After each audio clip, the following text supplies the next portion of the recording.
बिस्मिल्लाहिर्रहमानिर्रहीम। अस्सलाम वालेकुम व्यूअर्स, क्या हाल है आपके। उम्मीद करती हूँ कि आप खैरियत से होंगे।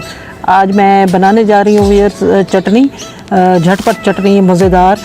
तो ये देखिए इसमें क्या क्या चीज़ें शामिल होती हैं। नियाज़ बो के पत्ते हैं मेरे पास, सबसे पहले ये डालूँगी। उसके बाद ये हरा धनिया है,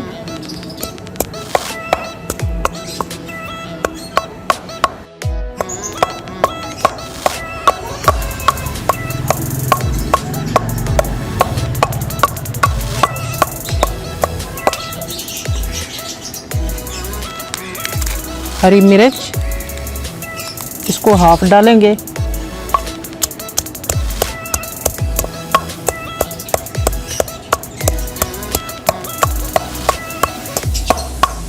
अब ये है पुदीना, मेरे पास हरा पुदीना नहीं है, खुश्क पुदीना है, इसको मैं डाल रही हूँ।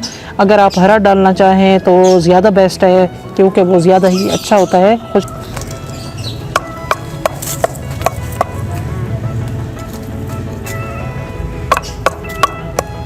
स्मॉल साइज टमाटर,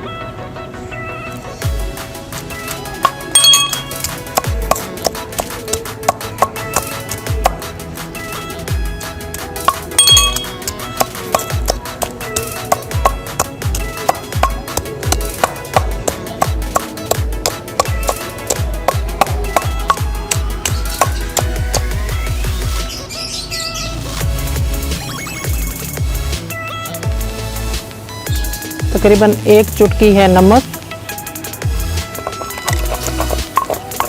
ये देखें चटनी तैयार हो चुकी है, उसमें भी आप खा सकते हैं, बड़ी मज़ेदार बनती है। तो नेक्स्ट वीडियो के साथ मुझे इजाज़त दीजिए, इंशाल्लाह फिर मुलाकात होगी। अपना ख्याल रखिएगा। अल्लाह हाफ़िज़, अस्सलाम वालेकुम।